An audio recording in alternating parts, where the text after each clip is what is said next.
शंख हम बजाएंगे, प्रतिष्ठा सम्मान से शंख हम बजाएंगे। अपनी जन्मभूमि में हमारे कृष्ण आएंगे, अपनी जन्मभूमि में हमारे कृष्ण आएंगे। आठवें द्वार में चरण ये पूजे जाएंगे। अपनी जन्मभूमि में हमारे कृष्ण आएंगे, अपनी जन्मभूमि में हमारे कृष्ण मिले रघुबीरा जो तनु पाए, मिले रघुबीरा सोई सुंदर सोई सौभाग शरीरा।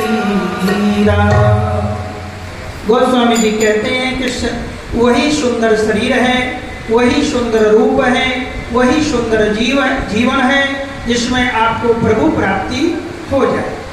एक बार इसमें कागभूषुंड जी और गरुड़ जी का दोनों का बड़ा गंभीर संवाद है और इसमें पूज्य महाराज जी भक्त माल की कथा में आपको श्रवण कराएंगे कि जब दोनों पक्षी रोने लगे, एक पक्षी इस बात के लिए रो रहा है कि बाल रूप रघुनाथ जी के दर्शन उसको करना चाहता है जब बाल रूप में रघुनाथ जी के हाथ से रोटी के टुकड़े को लेकर के रो रहा है, और एक इस बात के लिए करुण रुदन कर रहा है कि आज तक जिस गोविंद को मैं अपनी पीठ पर बैठा के ब्रह्मांड में विचरण कराता था उसे मैं आज तक नहीं पहुंचा पाया।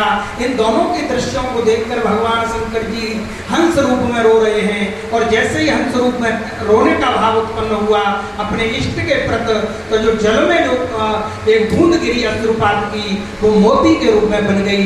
इसलिए जो हंस जल में आप देखते होंगे अपनी चोंच से केवल उस मोती को ढूंढता है।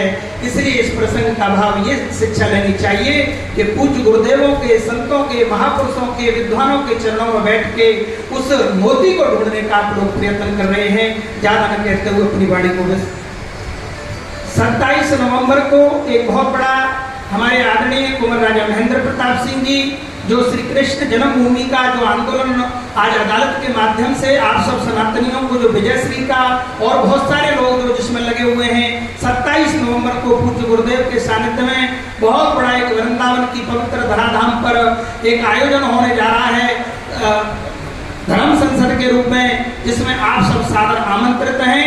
और ये राष्ट्रव्यापी अंतर्राष्ट्रीय जिसमें देश विदेश से लोग आ रहे हैं, ऑस्ट्रेलिया, कनाडा, इंग्लैंड, अमेरिका इत्यादि देशों से जो भगवान श्री कृष्ण के अनन्य भक्त हैं वो सब इसमें सहभागिता निर्माण कर रहे हैं। इसलिए आप भी इस अवसर का लाभ उठाएं। जय श्री राम, जय श्री राम।